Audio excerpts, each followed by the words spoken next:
Well, hello, everyone. Hello, everyone. Happy Monday, and welcome to the Joy Reid Show.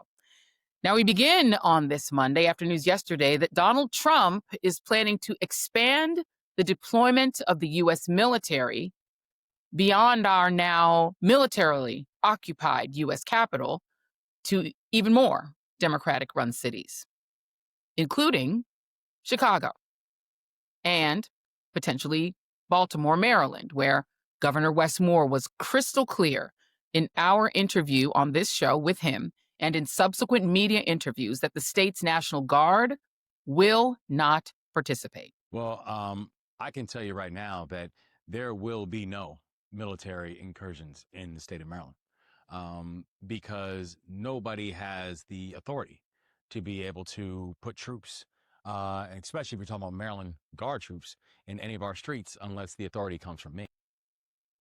And yet, Trump is not stopping there.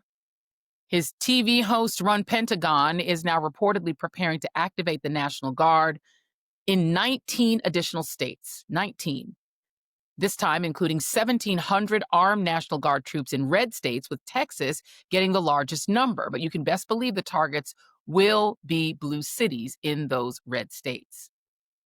The states to be included in Donald Trump's military-style occupation include Alabama, Arkansas, Florida, Georgia, Idaho, Indiana, Iowa, Louisiana, Nebraska, Nevada, where Trump's immigration crackdown has already destroyed the economy in Las Vegas, New Mexico, Ohio, South Carolina, South Dakota, Tennessee, Texas, which I'm sure, again, excites Greg, the racist gerrymanderer Abbott, plus Utah, Virginia, and Wyoming. And the occupation of some 20 U.S. states is expected to stretch from August through mid-November, according to Fox. And this is the part where I remind you that multiple states will be holding off-year elections in November. November 4th is Election Day in several states, including California, which will vote on their Texas Payback Gerrymander ballot initiative, as well as New Jersey, which is voting for a new governor, plus Pennsylvania and Virginia, which have gubernatorial and state house elections. And, of course, New York City, where Zohran Mamdani is facing Andrew Cuomo and the weird hat guy Curtis Sliwa, along with the current mayor Eric Adams, whose rallies now apparently include red envelopes and even a potato chip bag stuffed with cash being handed out allegedly by an Adams advisor, including 2 reporters from Chinese language news outlets. Yeah, totally normal stuff. But all of these elections will apparently be taking place while armed National Guardsmen and federalized police, masked agents, or whoever those masked men are patrolling our streets. Maybe even the polling locations. Who knows? Maybe in all 50 states. You get a Gestapo, and you get a Gestapo, and you get a Gestapo. And if that sounds like martial law to you, congratulations, you're paying attention. Because it's not just giving Gilead, it's giving rehearsal for next November, when what's at stake in those midterms will be control of Congress, meaning whether Trump will be able to continue to rule this country like a monarch, or whether a real Congress will be seated that can slow down his and his billionaire friends' march toward turning this country into a Putin-style autocracy. So yeah, nothing to see here, right? Just a little troops on the streets, totally normal America. All of this while Trump is gutting FEMA to the point that employees there worry that states won't be able to respond to natural disasters as hurricane season is heading our way, this year being the 20th anniversary of Hurricane Katrina. So what is FEMA spending its budget on? You guessed it. Migrant detention camps.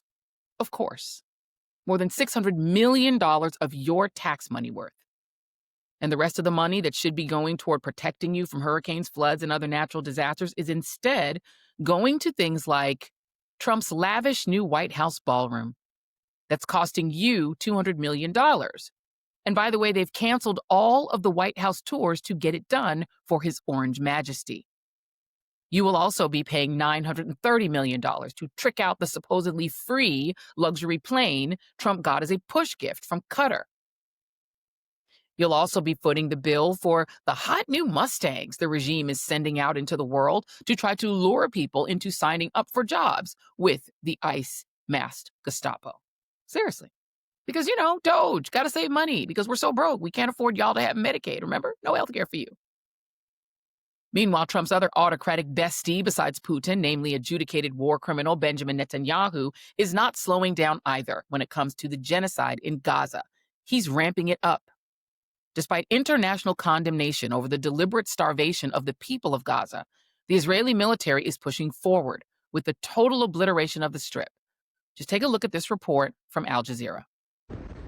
Israeli missiles rain down on north and central Gaza as its military flattens neighborhoods, blowing up buildings, killing civilians, and displacing tens of thousands of starving Palestinians. The United Nations has officially declared famine in Gaza City, just as the Israeli military begins a major offensive to seize it. That decision drew criticism from some European members of the UN Security Council.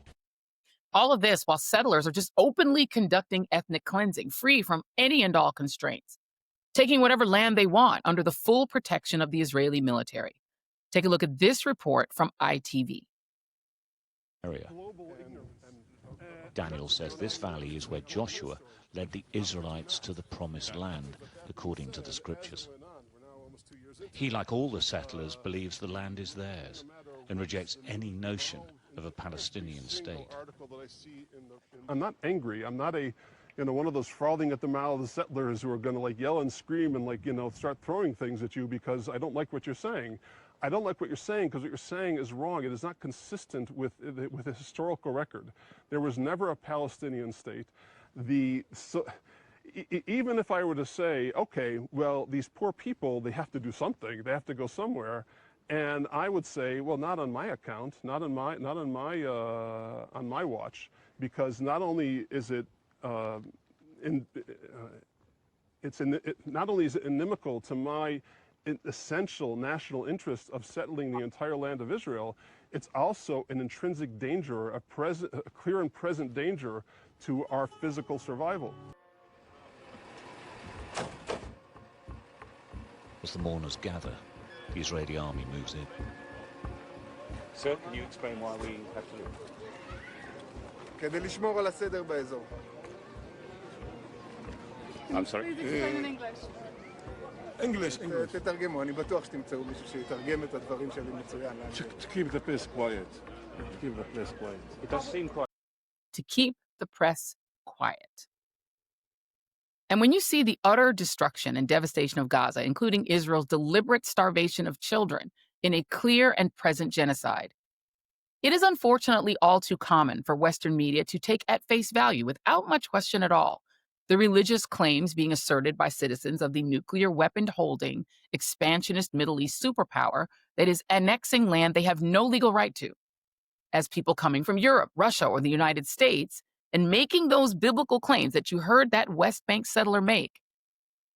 Shouldn't we at least question those claims? I mean, we don't normally decide borders and property ownership based on the Bible. Otherwise, isn't Iran still the Persian Empire?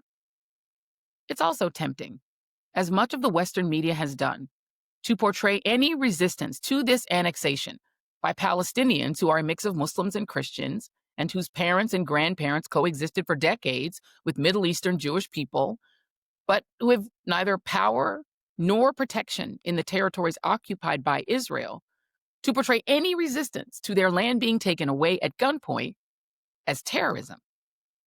Western media has also largely gone along with the narrative that the violence that we're seeing in the West Bank, and particularly in Gaza, is new, or that it's solely due to the October 7, 2023 attacks on southern Israel by Hamas and the taking of some 1,200 hostages, dozens of whom remain missing, mainly because Netanyahu and his government will not agree to a ceasefire deal to get them back, as tens and tens of thousands of Israeli protesters and the hostage families keep screaming. The idea that the war on Gaza is solely about retaliation or about eliminating Hamas, which is designated by the West as a terrorist group, remains the prevailing Western media narrative. I mean, if Hamas are terrorists, isn't what Israel doing how terrorists are handled? Well, not always, historically. Remember that up until the 1990s, the African National Congress and its leader, Nelson Mandela, were literally and formally designated as terrorists by the U.S. and many European governments. Because while their political wing sought to negotiate the end of apartheid, their militant wing, Nkoto Esizwe, fought it, using whatever military means they could. But when Mandela was released from prison in 1990, after 27 years in a South African prison, and he soon assumed the presidency of South Africa, the US and European countries were forced to treat him as a normal president. And even with that, his designation as a terrorist was not officially lifted in the United States until 2008, Obama time. Likewise, the Palestinian Liberation Organization, the PLO, and its leader, Yasser Arafat, were considered terrorists right up until the moment that Arafat attempted to negotiate the end of Israel's occupation of Gaza and the West Bank and peace with Israel in the 1990s, after more militant alternatives like Hamas began springing up in the late 1980s. Arafat even won a Nobel Peace Prize in 1996. You can see him with President Clinton and Israeli Prime Minister Shimon Peres. Still, he was poisoned to death with radioactive polonium in 2004. Eventually, the PLO gave way to the PA, the Palestinian Authority, which after a 2005 election demanded by the George W. Bush administration, split power among the Palestinian people, winning election in the occupied Gaza Strip. The PA winning election in the occupied West Bank, but losing to Hamas in Gaza. Something that none other than Bibi Netanyahu praised as an outcome because, in his words, it would prevent the Palestinian people from unifying enough to actually form a Palestinian state. And while Israel's own history shows how fluid this notion of who is and who isn't a terrorist is, including what the West allows to be done to the populations based on that designation. So let me tell you a story that you probably haven't heard. In the early 20th century, two organizations arose with the goal of pushing the British government out of what was then called Mandatory Palestine. Here's a map. Mandatory Palestine, a very European colonialist term whose population included Palestinian Arabs, both Muslim and Christian, Druze Muslims, and Mizrahi Jews, basically Jews from North Africa, Iran, and other parts of the region. It was governed by the British as part of their colonial empire after they seized the territory from the Ottoman Empire after World War I. And the British controlled who could emigrate there, causing occasional blow-ups about the ways that they limited specifically Jewish migration from Europe. And so in the 1930s and 40s, militant organizations led by European Jewish immigrants arose to try to push the British out entirely because they considered them to be, wait for it, occupiers. Two of them were called the Irgun and the Stern Gang. And their methods? Well, according to the British government, the US government, and even Albert Einstein, they were terroristic.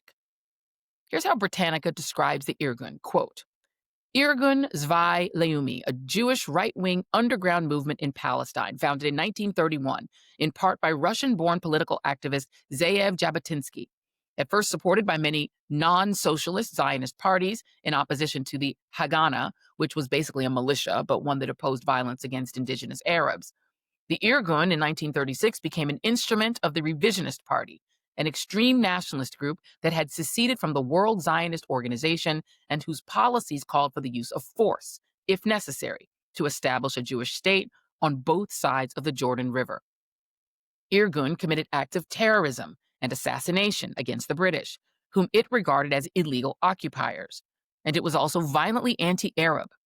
Irgun participated in the organization of illegal immigration into Palestine after the publication of the British White Paper on Palestine in 1939, which severely limited immigration. Irgun's violent activities led to execution of many of its members by the British. In retaliation, Irgun executed British Army hostages. And things got really, really violent. On July 22nd, 1946, members of the Irgun blew up part of the King David Hotel in Jerusalem, killing 91 soldiers and civilians, Arab, British, and Jewish. On April 9, 1948, a group of Irgun commandos raided the Arab village of Deir Yassin, killing more than 100 men, women, and children in what's known as the Deir Yassin massacre. But for some members of the Irgun, the organization wasn't militant enough. In 1940, a Polish immigrant named Avraham Yair Stern broke off from the Irgun to form his own group, the Lohemai Herut Israel, or Lehi, which translates to Fighters for the Freedom of Israel, also known as the Stern Gang. And they took things to an even more extreme level, assassinating a British colonial official named Lord Moyne in 1944, and even offering to partner up with the Nazi regime in Germany in exchange for the Nazis allowing unlimited European Jewish immigration to Palestine, which seems crazy, but it happened. According to scholars from Tel Aviv University, Lehi published a newsletter of sorts that contained articles referring to a Jewish master race and labeling Arabs as a nation of slaves, while advocating for mass expulsion of all Arabs from all of Palestine, including what was then called Transjordan, which today is the Kingdom of Jordan.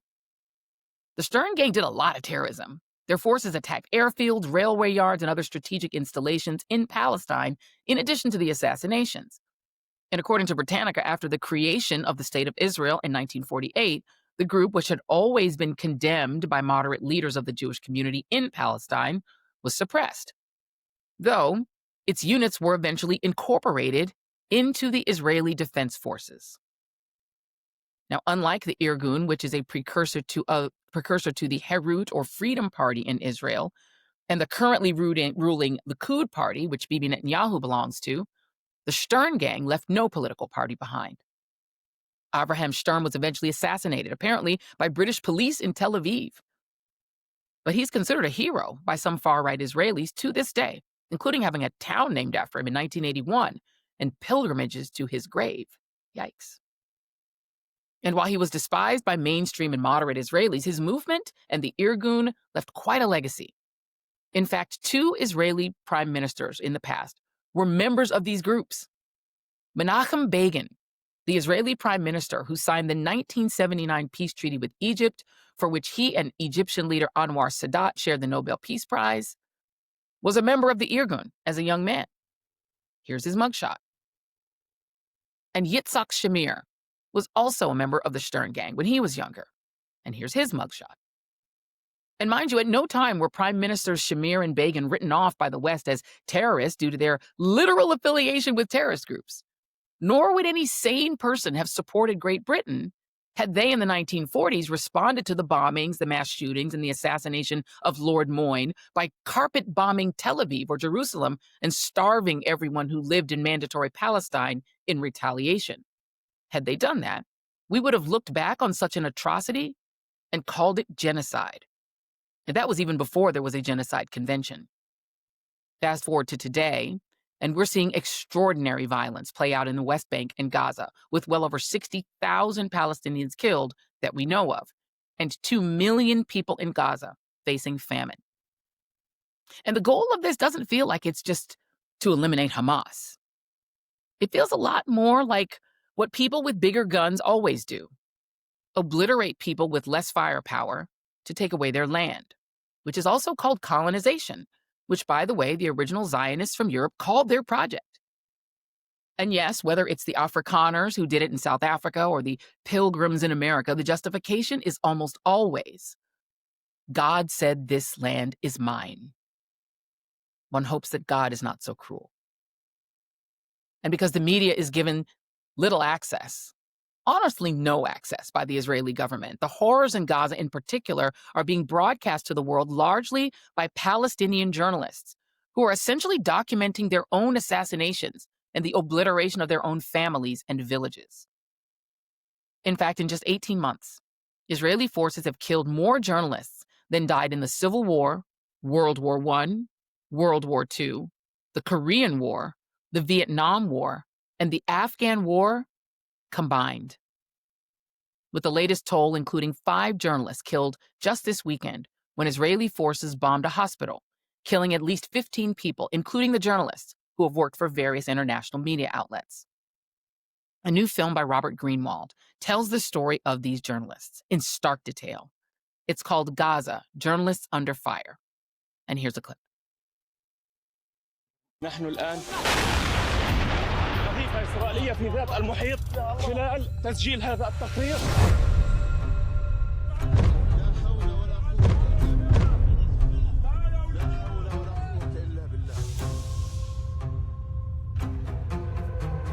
such a massacre against journalists in such a short period of time is unprecedented. Journalists have been deliberately targeted.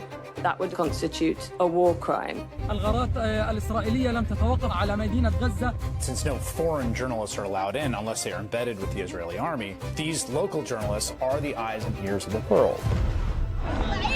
ايش صار يا حبيبي؟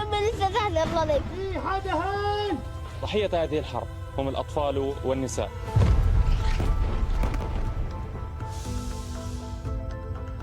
اسماعيل ماذا فعل؟ وهو بزي الصحافة. يتم قصف وتدمير البيوت على رؤوس ساكنيها.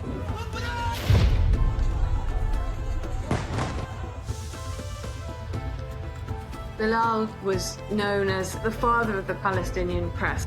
رجال الإعلام جنود بلا بنادق من أجل إيصال الحقيقة. معا نحو بيئة خالية من العنف.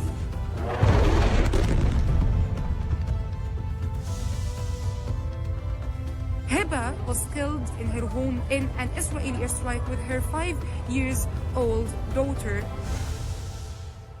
Imagine if this was your father, or if this was your sister, or your brother, or your son. It's just devastating to sit back and see it happen.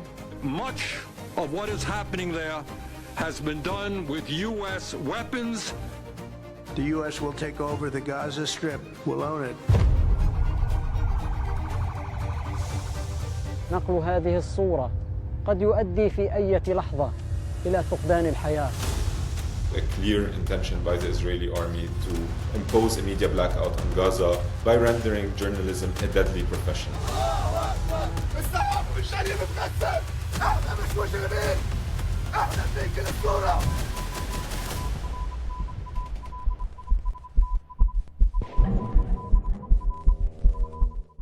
And Robert Greenwald joins me now.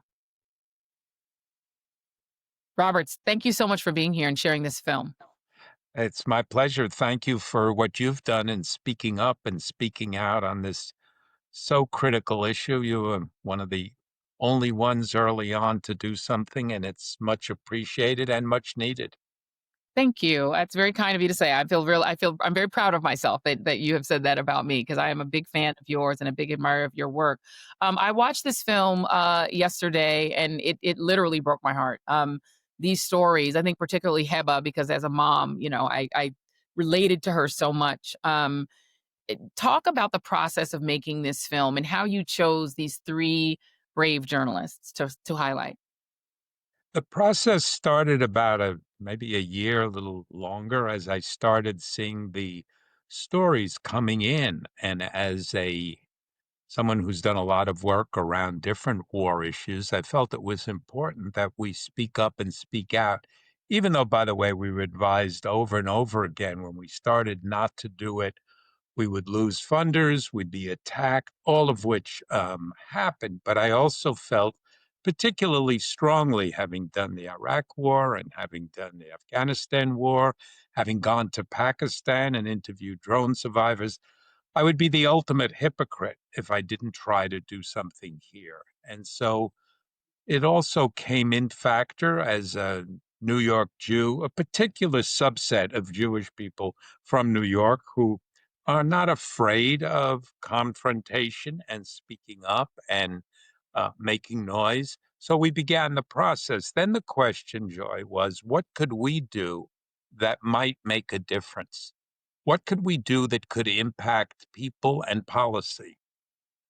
Now, I knew we would never get the haters, the racists, the people who were committed to the only good Palestinian is a dead Palestinian.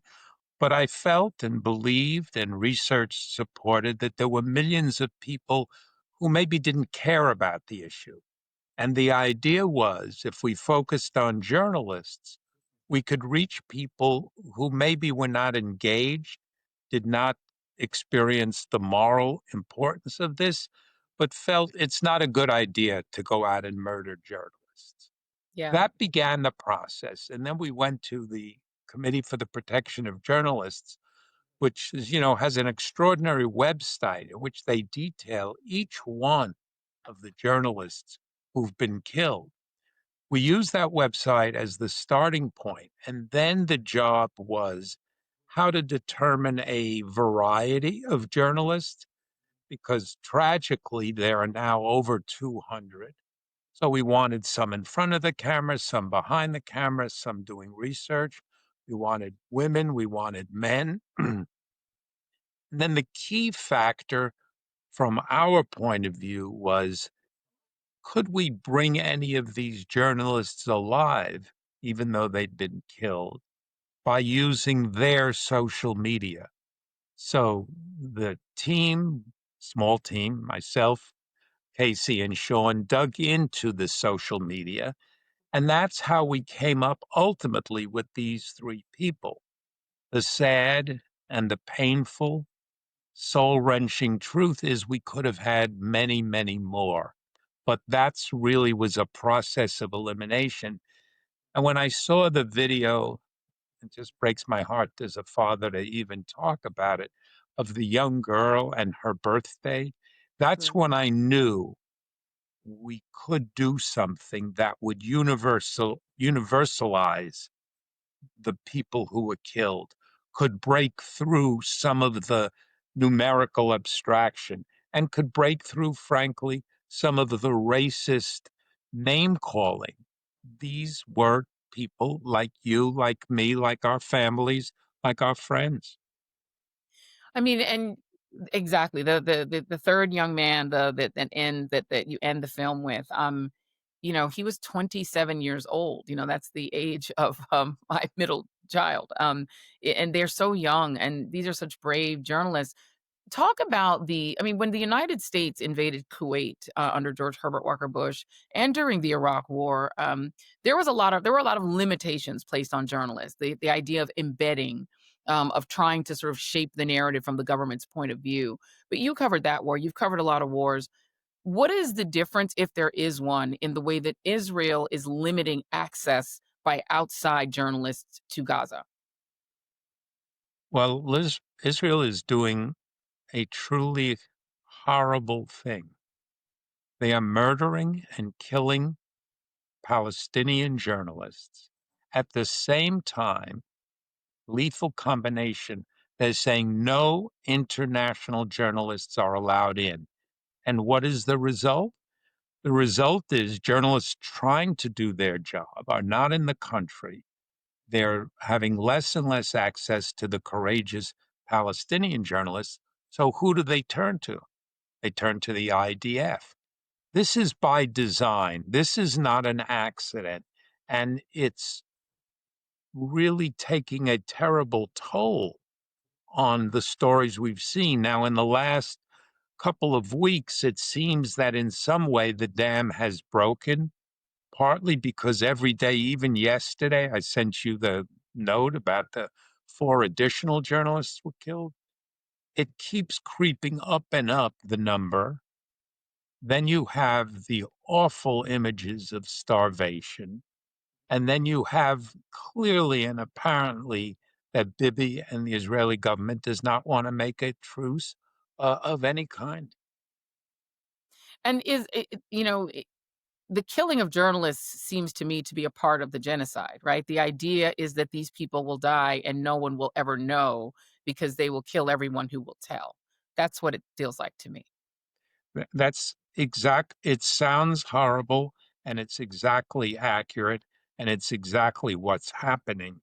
As people have said, so 5 journalists, is that an accident? 20 journalists, is that 100, 150, 200? And then you have all the medical workers, hundreds who've been killed. On top of that, then you have all the children who've been killed. Are all of those accidents? Are all of those mistakes? They're not, and it's painful to talk about it. I've done a lot of documentaries and films and campaigns. This one, Joy, gave me the worst nightmares. Not that it in any way compares to what the people in Gaza are going through, but when you look and deal with these images day after day, it gets to your gut, it gets to your soul. But the most important thing is there are things we can all do.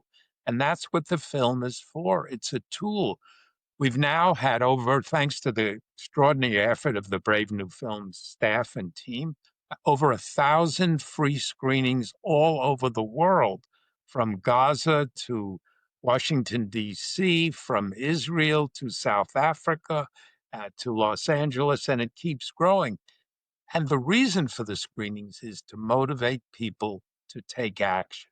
And that's beginning to happen more and more. Not enough, not fast enough, but the pressure on the elected officials is beginning. The pressure on the media to talk about this is increasing. Unfortunately, you are a rare voice here, but hopefully there will be more. What do you make of the bipartisan nature of the support for this slaughter? I mean, Joe Biden is a good, empathetic man in a lot of ways, but not on this. Democrats are as hardcore about continuing to provide unlimited military supplies, bombs, 2,000-pound bombs, anything Israel wants, even as they sort of lightly condemn the genocide, but they won't use that term. You're seeing the Democratic Party almost go to war against Zohran Mamdani, in part because he would not commit to, visiting Israel before visiting all the, boroughs of of New York. There is this sort of almost a militancy in terms of the Democrats' view, let alone the Republicans, who are, many of them Christian nationalists. What do you make of the fact that there really isn't a major political party in the United States that supports the majority opinion that this needs to not be done with our money? Well, I begin it by saying thank goodness for Bernie Sanders. He's been extraordinary on this subject. And he's connected, by the way, the morality and the politics of it. He's encouraging elected officials not to take AIPAC money. I think there were 2 members of the House who had taken it, who moved. There will be more. There will be more votes coming up. He didn't get all the senators, all the Democratic senators, but since seemingly every Democratic senator wants to run for president, there is an opportunity to create pressure on the Cory Bookers of the world and others who take a moral stance on everything but this issue. I think that AIPAC money, I think that ideology, I think that old boys club where they know each other and hang out, and someone was on Tucker Carlson's show, Tucker Carlson has been very good on this issue, saying every elected official has an AIPAC handler who comes and talks to them regularly. Well, that's an amazing and painful level of access that we need to count. It is strange, and it seems, we just heard about, I mentioned in the open, the red envelopes being handed out at Eric Adams events to members of the Chinese media. The United States would never tolerate that kind of incursion by Chinese interest groups into our politics, but AIPAC seems to have, really, solid control. Do you believe, just as a journalist, having studied this issue for so long, that AIPAC should register as a foreign lobby, as, by the way, Tucker Carlson and I agree that they should? It's a hell of a day when we're agreeing with Tucker Carlson is all I can see. And Marjorie Taylor. And Marjorie Taylor Greene. But I have to be honest, I think their reasons for it are different than mine. I mean, my opinion on this has not changed since 7th grade. I think theirs might be brand new, or that might have some other issue that they might have about certain people. And I won't go further than that. I don't know what their reasons are. But my reasons have nothing to do with religion or any group of people. It's this state. It's this militarized nuclear expansionist state that is massacring another people, in my view, not to punish Hamas or a terrorist group, but because they want their land. It's colonization. It's colonization to the extreme. It's been consistent with that. And Bibi has made it worse and worse and worse by killing, literally, in order to stay in power. The fact that the change in public opinion, particularly among Democrats, has been faster and stronger than anything I've ever experienced is a sign of a hope and encouragement. Now, the disconnect between what people, voters, are thinking and feeling on this issue, and most of the elected Democrats, is extraordinary. But I believe, maybe I'm naive, maybe the notion, democracy can't be a spectator sport will sink in, or maybe the Leonard Cohen quote, which I have posted on my bulletin board, there's a crack in everything. That's how the light gets in. Maybe that combination of factors will move. But it also, and this again is where I hope you, audience, will use the film, it's a tool. It's a tool to reach people's hearts, to touch people's souls, and to get them to take action. I know I don't want to, you haven't, and many people don't want to look back and say, what did you do when that happened? There's a wonderful book called One Day Everyone Will Always Be Against This. And that's exactly what's going to happen. But there's important things to be done now. And that's why we make the film free on all the social media platforms, the full film, short clips, anything you want, so that people can do something and not just be helpless and furious and depressed. One of my absolute favorite journalists in the world, who I now get to fanboy in person, sort of person, virtually, Robert Greenwald.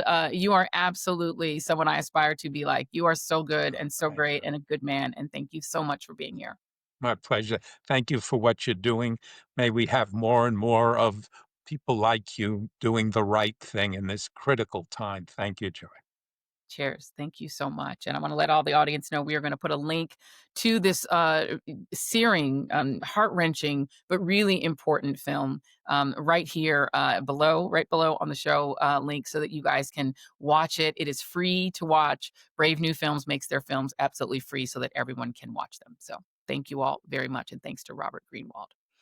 Thank you all for tuning in. Be sure to like and subscribe, share this channel. Make sure that everybody subscribes to the YouTube channel. 70% of people are lurking, watching these shows and not subscribing. Why would you do that? So make sure that you like, subscribe, and throw some comments. And thank you all for joining the Joy Reid Show. See you on the next one. And goodbye for now.